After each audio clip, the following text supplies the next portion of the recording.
Hey guys, how y'all doing today? Make yourself comfortable. And I'm going to talk about using PreSonus products, a couple of them. I own a couple of the PreSonus products. And what I want to talk about is how much you need to know to be able to use the PreSonus products. How in depth do you really need to get into them? Because a lot of their products really have a learning curve. And some of the learning curves are maybe a little bit steep at the very beginning. But once you get a good grasp of what you're doing, you're going to move right along, and you'll find that things are pretty easy to learn. But you can get into them very deeply. Now, right off the bat, I'm talking about using Studio One Professional, their DAW, their recording program. And there is so much in that program to use, and I think a lot of people are intimidated by all the features. And they just came out with a new version, 4.5, and as they come out with new versions, they seem to change things slightly or update them or upgrade them or eliminate some things. And, and that's fine. It keeps things improving and getting better and better. There's a couple of live streams I'd love to watch, and they really cover in depth some of the things. And some of these live streams are good because they cover beginner and intermediate stuff, and those are good to catch. But what I would recommend specifically about their software, and I'm talking about professional, is to learn how to use it like a tape machine and not get into the deep editing and all that kind of stuff. Don't worry about it. Just learn how to get a signal onto a track. Learn how to plug a mic into your interface, route your interface into the software, be able to record a sound and be able to play it back. And once you've accomplished that, in my opinion, you've accomplished about 90 to 95% of being able to use the program. There's so much more you can get into, like I said, but if you can do that, then you've got a lot under your belt. And then what I find that's really easiest is, then what are the features that you would like to be able to do? Would you be able to cut and paste a certain part, maybe a verse so you can put it in a second verse? Or do you want to be able to punch in because you're trying to record a difficult part? Or do you want to learn how to use MIDI because you want to use some of the MIDI instruments? So you can kind of get off into these little directions or tangents, still using the program, and then learn how to refine what you want to get out of the program.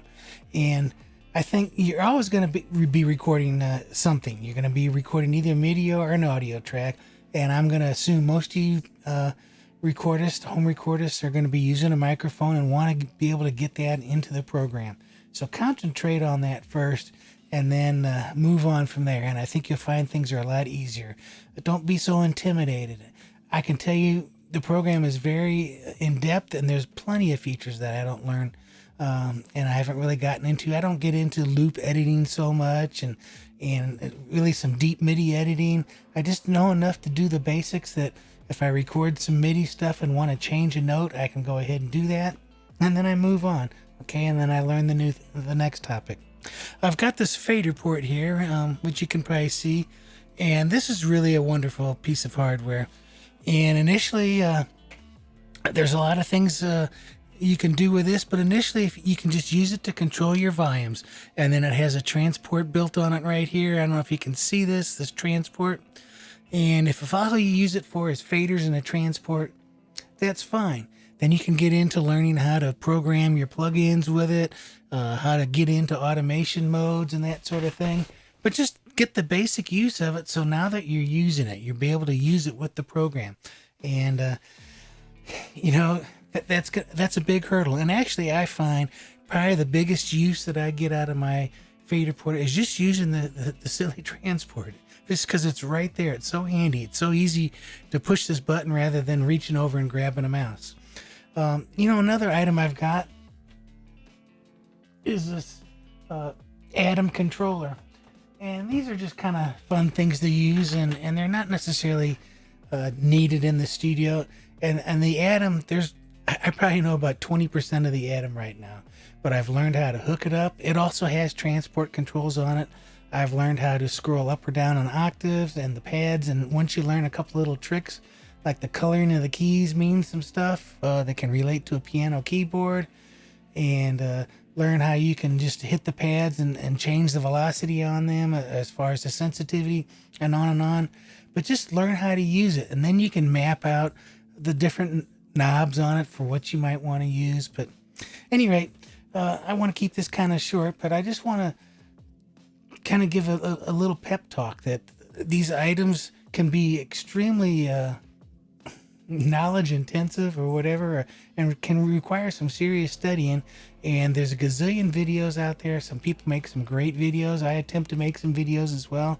And but just hop in and just start using the product, because that's what's most important. Once you know how to record and can push a fader and tap a pad and make a drum sound, believe me, you're there. You're there way much further than a lot of people that just go, I don't want to even do this. It's too complicated. It isn't. It really isn't. Jump in with both feet. Let me see if I can get both feet. Oh, I can only get one at a time right now. I'm going to flip my chair. But at any rate, jump in with both feet, both hands. Use your brain. Spend a little time learning, just kind of, or not, Once you get to using it and you're happy, don't worry, be happy. But that's it, guys. We'll see you in the next video, and thanks for tuning in. We'll